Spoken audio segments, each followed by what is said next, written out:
I want to see the kingdom of God, but I need to be born all over again. I need to start again at the very beginning with new life.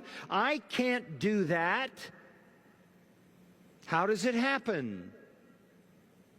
Jesus answered and said, "Truly, truly, I say to you, unless one is born of water and the Spirit, he can't enter the kingdom of God." And here he takes him back to Ezekiel's prophecy, right? The prophecy of the new covenant, where you're washed with water, sanctified with water. Stony heart is taken out. You have a new heart, heart of flesh. This is all part of new covenant regeneration taken from Ezekiel. You must be washed, and you must be given a new heart.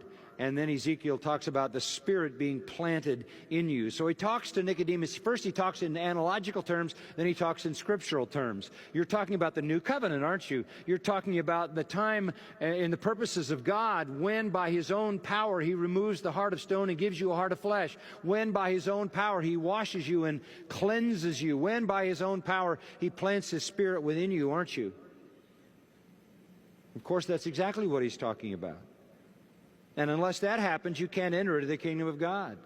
Unless God sovereignly comes in, and that's what Ezekiel is saying, and takes out your old heart and gives you a new one, and gives you His Spirit, and washes you from above, you can't enter the kingdom. Because, verse 6, that which is born of the flesh is flesh, and that which is born of the Spirit is spirit. Flesh can only produce what? Flesh. So you're dependent on a spiritual work of God. You cannot enter the kingdom unless you are born again, and people don't birth themselves. That's the analogy.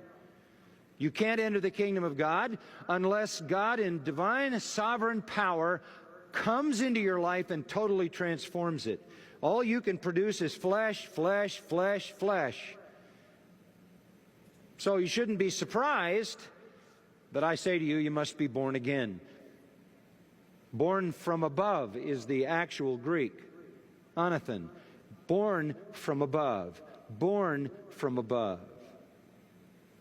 Now, if somebody came to you and said, how do I do that? I want to be born again. You're there that day and you're hearing Nicodemus, what do I do to get into the kingdom? Well, you must be born again. What do I do to be born again? Well, here's 3 things. Pray these 3 things. Really? All you have to do is say this, say this, say this. Say it after me. Blah, blah, blah, blah, blah, blah, blah, blah, blah, blah, blah, blah. Is that how it works? You just give them 3 principles, 4 principles, 6 principles, or there's one book I read many years ago, 40 Steps to Salvation. That may be a few more than necessary. But look what Jesus says to him. Oh, how do you do it? Verse 8.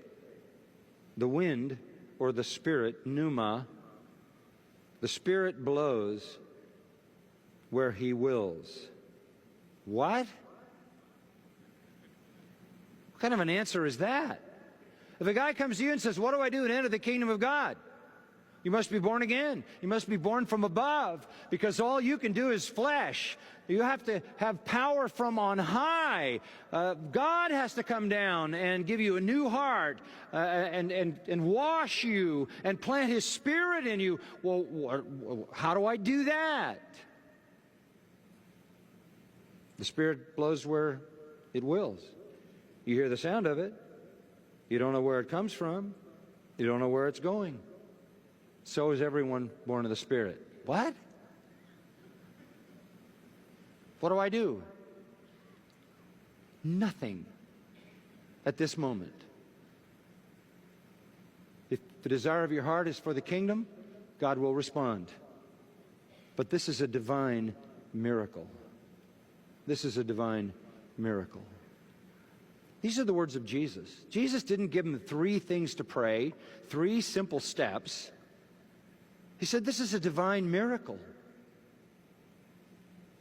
Nicodemus said to him, how can these things be? Jesus said, are you the teacher of Israel and you don't get it?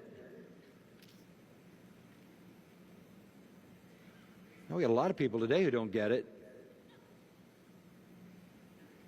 That is divine sovereignty.